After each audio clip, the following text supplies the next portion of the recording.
ब्रह्म मुहूर्त में उठने के क्या लाभ हैं? देखिए, बहुत अच्छा आपने बात कही है। आजकल एक नया ट्रेंड चला है, चाहे उसमें स्टूडेंट हो चाहे अधिकारी वर्ग हो जी। वो रात के समय पढ़ते हैं। रात के समय हमेशा हमारे यहाँ रात को अंधकार ही कहा गया है जी। सूर्य जब निकलता है तो अंधकार को दूर करके सूर्य की किरणें जब आती हैं तो उजाला होता है। यही व्यक्ति के जीवन में है। वो जिस प्रकार का सकारात्मक माहौल होता है सब ब्रह्म मुहूर्त के समय होता है। रात्रि के समय में पूरी तरीके से निशाचर स्थिति होती है। पूरी प्रकार से जितनी भी आततियाँ शक्तियाँ, राक्षसी शक्तियाँ, वो सब रहती हैं। आपके मन में 100 प्रकार के व्यवधान आएंगे। मैं दावे के साथ कह सकता हूँ, भले ही लोग कहते होंगे कि रात को पढ़ने के बाद हम इस प्रकार की हमने उपलब्धि हासिल करी हो, बिल्कुल मैं उस बात को न्याय करता हूँ।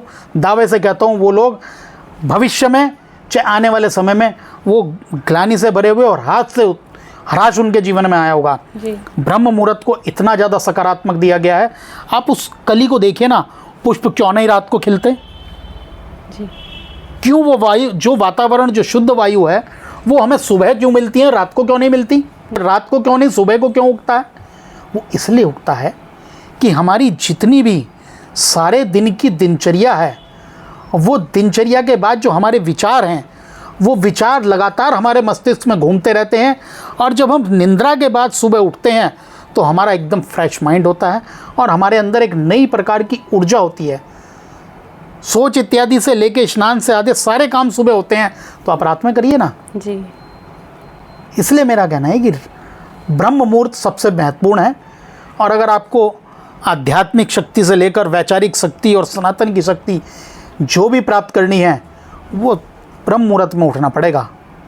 बिना मैं अपने जीवन की बता देता हूँ, हम भी नहीं उठते थे, लेकिन जब से मैंने 4 बजे उठना शुरू किया, जब से सूर्य नमस्कार शुरू किया, जब से संध्या वंदन स्टार्ट किया, मेरे निजी जीवन में बदलाव, और जिसको मैंने बताया निश्चित ही उनके जीवन में भी बहुत बड़ा बदलाव आया। ये बिल्कुल सत्य है। और रात निशाचर की है, रात अंधेरे की है। जीवन को रात जो है आराम करने की, रेस्ट करने की हो सकती है, वो पूरे दिन की दिनचर्या समाप्त करने की है।